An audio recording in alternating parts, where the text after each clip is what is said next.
An end-of-life conversation can be quite difficult to have, especially if somebody's terminally ill. They may not want to talk to family with the fear of upsetting them. So maybe one good start would be to maybe give them a notepad and say, you write down anything that's worrying you, anything that's concerning you, any questions that you may have, any wishes that you may have, and just leave that with them.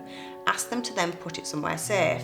So they're not actually having that face-to-face conversation, they're not worrying that they're upsetting you, but they're getting to jot down everything on paper, getting it off their plate, onto paper, and it's there for family.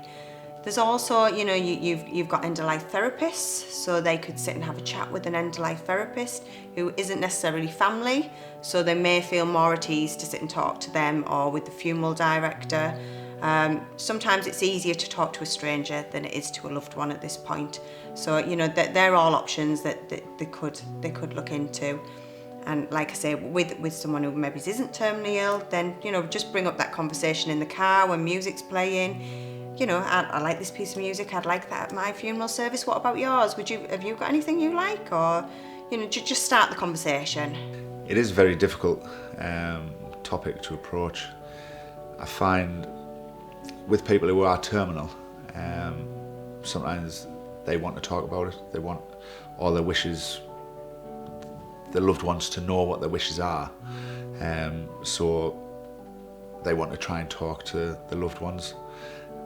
And 9 times out of 10, the loved ones don't want to talk about it because they don't want to believe that they're actually going to pass away.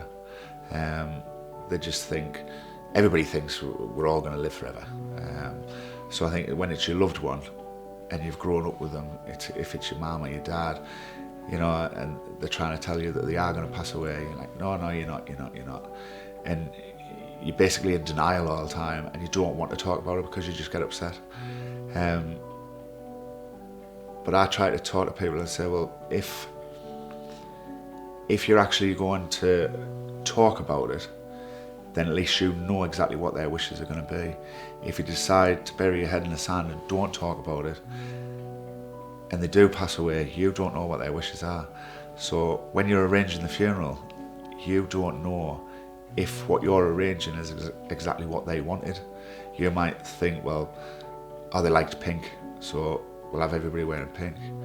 They might have wanted everybody in traditional black.